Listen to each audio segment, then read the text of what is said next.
Uji ini sebenarnya untuk melihat kelayakan butir pertanyaan dalam kuesioner tersebut dapat mendefinisikan suatu variabel.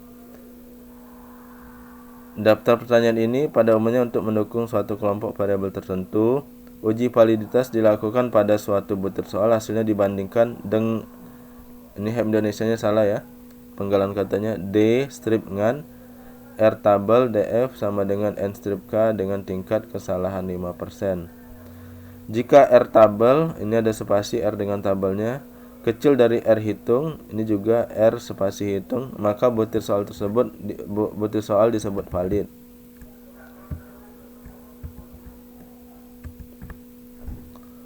Oke, reliabilitas.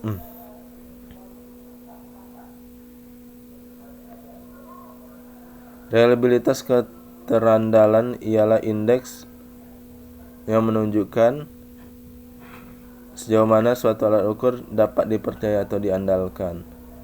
Hal ini berarti menunjukkan sejauh mana alat pengukur dikatakan konsisten jika dilakukan pengukuran 2 kali atau lebih terhadap gejala yang sama.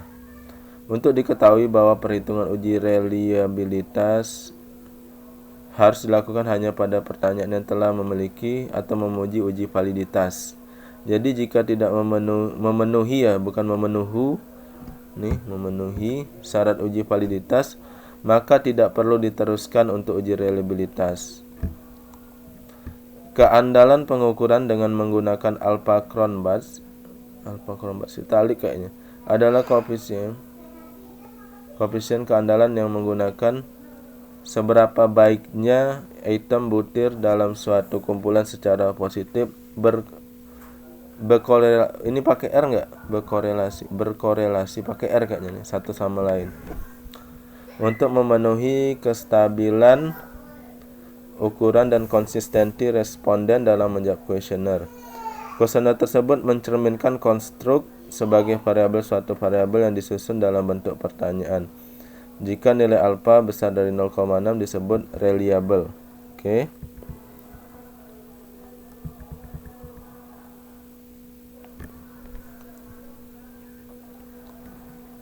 Analisis regresi linear berganda.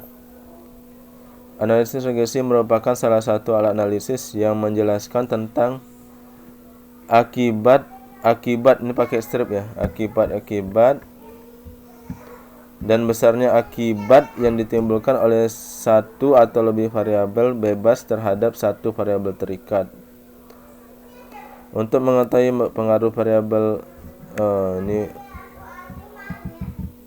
ini mungkin waktu di Word diotomatiskannya jadi variabel gitu ya.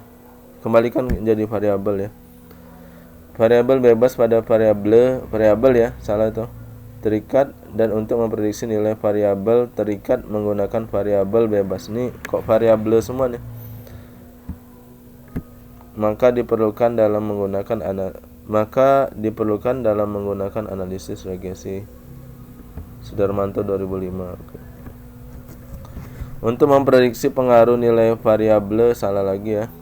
Variabel yang benar, Y terikat jika variabel X bebas 2 atau lebih, dan membuktikan ada atau tidak adanya hubungan fungsional antara 2 atau lebih pada variabel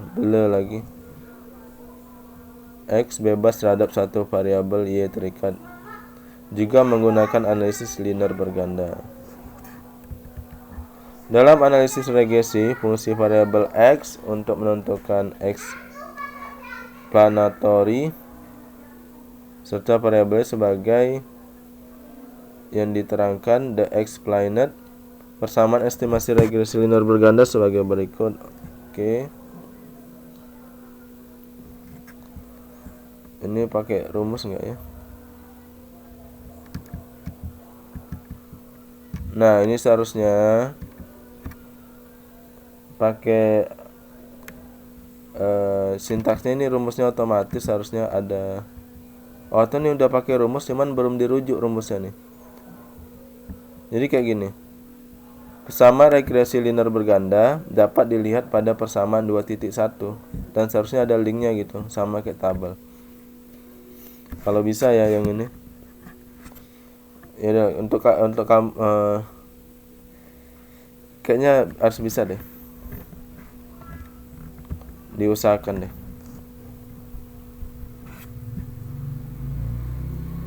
Soalnya kan rumusnya sedikit cuman ya, kecuali banyak. Keterangan Y ini F kecil T kecil, ini F kecil B kecil, ini F kecil B kecil, ini K kecil P kecil, N kecil K kecil G kecil R kecil.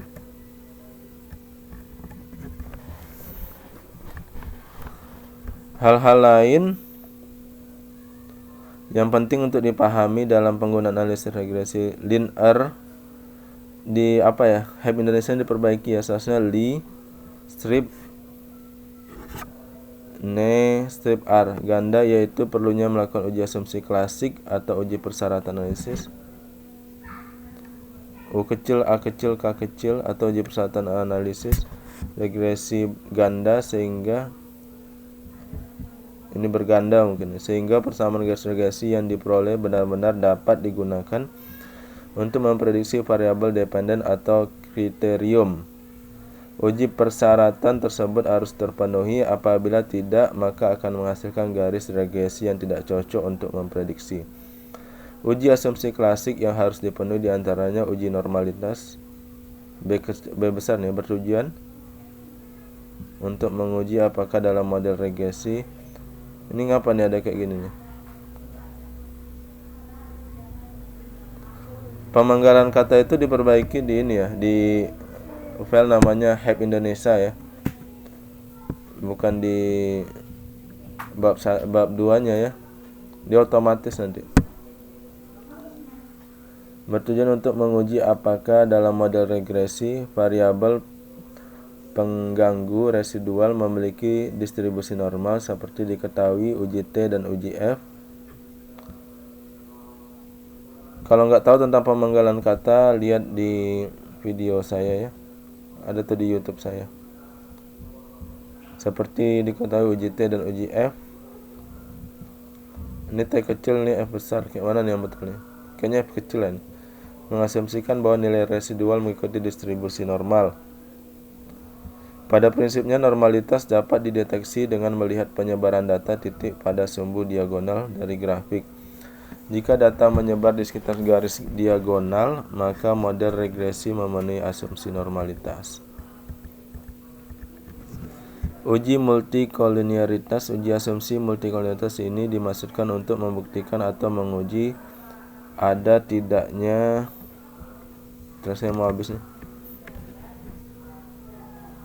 ada tidaknya hubungan yang linear antara variabel bebas independen suatu dengan variabel bebas yang lainnya.